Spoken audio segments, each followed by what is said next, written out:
Everybody come see us on tour. We'll be in Columbus, Dayton, Cleveland, Cincinnati, Lexington, Kentucky, Burbank, California, and Honolulu. Go to jimmydore.com for a link for tickets. So some Jewish voters in presidential swing states reconsider their longtime devotion to Democrats. This is real. So CNN just had Fetterman on, and he signals that the Harris campaign is scrambling after not being able to court the Jewish vote in Pennsylvania. How do you manage to both lose Pennsylvania Jews and Michigan Muslims at the same time? That is a special kind of incompetent. How do you make no one happy? Either go all in on genocide or no genocide. So, well, let's listen. Here he is. Here is putting on the Ritz himself, ladies and gentlemen. What is your message to Jewish voters who are concerned about supporting Kamala Harris in Pennsylvania? 300,000 Jewish voters there. Well, I know we've had a conversation about the situation with Israel and Gaza and that situation, and I've disagreed with the president, anyone about this. You know, I've been a very consistent kind of voice throughout all of this, been on that side of for Israel. And now we have a diversity of opinion with the Democratic Party, and it is possible that may have alienated some members of the Jewish community, but my voice is only my voice. And I've been committed. I'm following, I'm going to follow Israel throughout all of this. So my opinion isn't really likely going to change. And it is absolutely an issue here. I like how he says, I'm going to follow Israel all the way through this. So what I get from that response, he's 100% committed to representing Israel in Congress, which is really weird because he was elected by Pennsylvania. Yeah. But he could have done it without Israel. That's clear. Yeah. Here we go. At the election. But I do think that it's going to make sure that it's going to be very close. So that answer is the perfect example of the democratization of response that the artificial left is now universally mocked for, talking like that. I call him the oath of office, if you like. He took an oath. He had an oath of office. He took an oath of office. He's smart enough not to rock the boat he wants to be invited on board to. That's what that is. He does look like a guy that pulls nets up on the side of the boat. Yeah. He would never bite the hand that feeds him, although he does require hand feeding.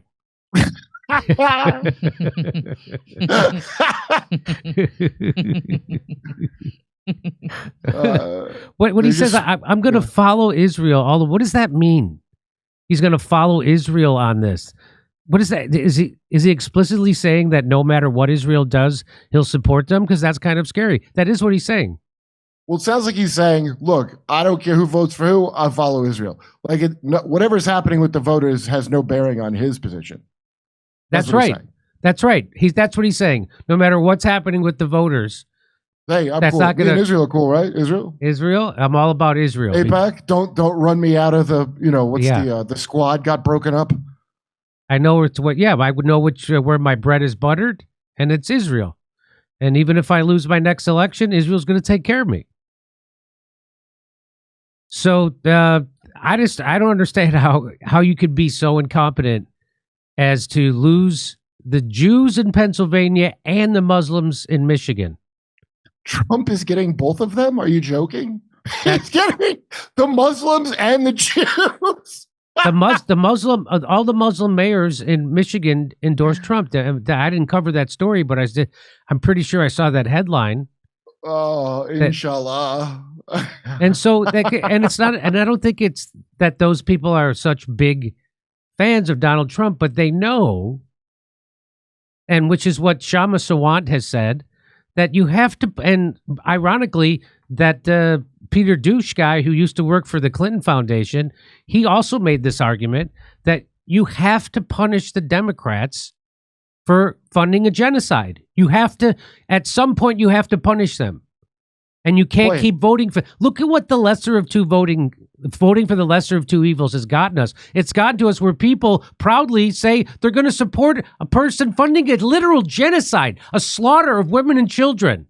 because they prioritize their own abortion rights. That is the most self-centered bullshit I've ever heard in my life. Or trans rights, or immigration status, over the slaughter of the most vulnerable people in the world.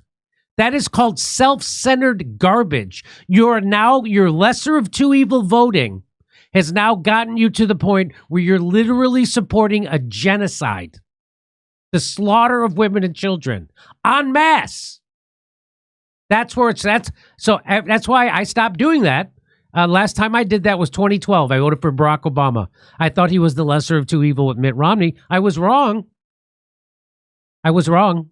He wasn't. Hey, Jimmy, they're not like, if you're voting for Democrats for abortion, you should be doing what the Arabs are doing and punishing them for promising to save abortion rights and not doing it 2 Democratic in a row. So, day one, I'm going to codify Roe v. Wade. They don't codify it. Then you hear, well, they couldn't do it because, why did you say you could do it? So I don't think it has anything to do with that issue. I think that's just what they're saying on TV. These people are like, I've had people say, they couldn't codify Roe versus Wade, even though Barack Obama. Why'd they say it to me? Barack Obama ran on codify. He says that my first order of business when I'm president, my first priority. He said Biden said it. He said Barack Obama said is to codify Roe versus Wade. And then as soon as he got elected, they asked him, are you going to codify Roe versus Wade? And you know what his response was? It's not on my priority. What? And so now I have people apologizing for Barack Obama. They go, well, he couldn't anyway because they didn't have the votes in the Senate. Well, just what Kurt said. Well, then why did you promise it? First of all, they did. They had the supermajority Democrats. And they say, well, Manchin wouldn't have went along with it. Well, that's when the president comes in and uses his leverage and squeezes someone for a vote. That's what you do. And you promise Joe Manchin that you're more popular than a senator from fucking West Virginia. That you just got elected in an overwhelming landslide.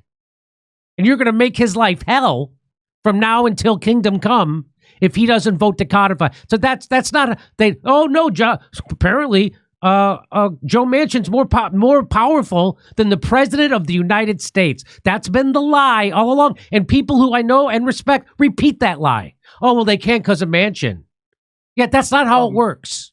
Jimmy, did he take over where Robert Byrd was? Robert Byrd was West Virginia, right? The Klansman guy? I'm pretty sure, yeah. The one that they all went to his funeral. Yeah, and said he was a great guy. Yeah. So I don't know what it is about beyond the normal powers of the Senate you're supposed to get. There's something about that particular seat in West Virginia that wields a crazy amount of power. And I know Robert Byrd did because he's a Klansman they had to suck up to even after he's dead. You know? So there's some kind of... What it is that... what's his name? What's the guy? The current...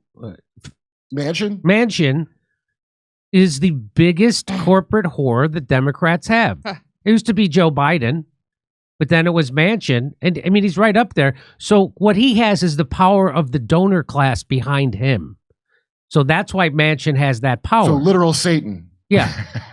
So that's why he has that kind of power because he's the walking, talking mouthpiece of the donor class. There's no original thought in Manchin's head. Every thought he has been implanted by a donor, by a billionaire, the people who actually run the country. Sounds better than Kamala. That sounds like Kamala, except he can talk. Yeah, that's right. And that's what Kamala Harris is. Kamala Harris is a walking, talking embodiment of a donor class. And every idea she has been implanted and given to her by a billionaire. And that's a fact. By the war machine. Yeah. What do you think all the people in the war machine? Dick Cheney and Liz said that her foreign policy, they've said it, that they like her foreign policy better than Donald Trump's. You know why? Because Donald Trump isn't a warmonger like them. And they had it programmed in her dumb head. and literally, you just described MK Ultra 100%. By the way, I had an online discussion with someone I've known for 30 years in Hollywood, considers themselves a liberal, and they just come out and say it.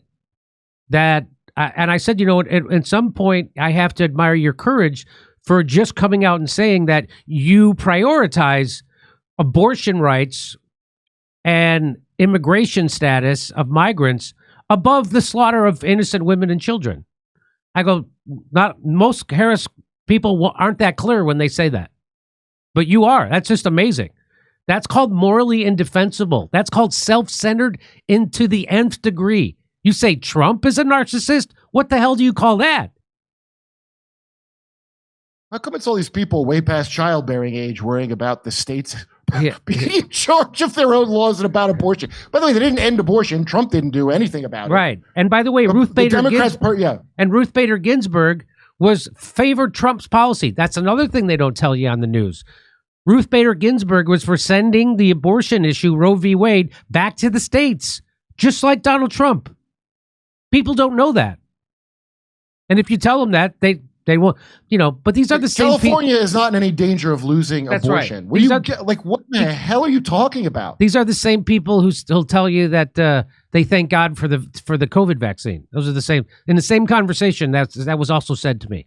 Were they so these people are ignorant on purpose. They're ignorant on purpose, and they call themselves liberal, yet they repeat big pharma propaganda, war machine propaganda, and they're against free speech. And they call themselves liberal. There's nothing liberal about you because you've been tricked into prioritizing abortion rights over a genocide. Yeah, I'm going to guess they don't have any conviction about it either way. It's a lifestyle. Why do jerk-offs move to Hollywood in the first place? To live the lifestyle that you heard about in Hollywood. When people move there, I moved there because I had a job. That's why I moved there. But people go there with their, the most moronic dreams that you could imagine. Most of them end up on Hollywood Boulevard, which is not far from where I used to live in Hollywood. Right. And not a single one, dude, remember how impassioned they were about the Dalai Lama? Remember that? Every one of these dumb shit actors. Oh my God, Tibet and free Tibet and blah, blah, blah, Tibet. The only people that bring up Tibet now are random troll gamers just to have a laugh. That disappeared. So they don't have any real cares about anything other than being in the group. And that means towing the line that you heard from the TV to say. Well, people post-menopause yapping about abortion. Shut up. And it is amazing to watch them repeat stuff that they've heard on the TV like it's real. They could be 50 years old. 50-year-old people who don't understand that the TV news isn't real. Well, neuroplasticity. And they think I'm the one spreading misinformation. Yeah, well, you do a lot of jerk-offs is what I'm getting from it. Every time I hear this story, I'm like, did you know anybody that wasn't a jerk-off? Or everybody you knew was some old comic improv douche, except for the few people that I meet that hang out still. Yes. But I knew all that. When I got into comedy, I could see it. They're all like that. They're not going to jeopardize their imaginary, all these people are imaginary dukes and duchesses in their head, okay? Even if they don't say the title, they don't want to lose their noble status. Do you understand that? Yes. It's like a title. Yes. So that's what liberal is. There should be a silent K in front of it. I'm a liberal of the round table. It's really stunning that people who I hung out with for over a decade and a half, who shared big laughs with.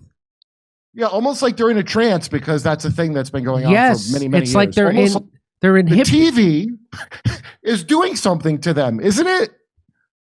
I mean, people who I used to open for, who had TV shows. It's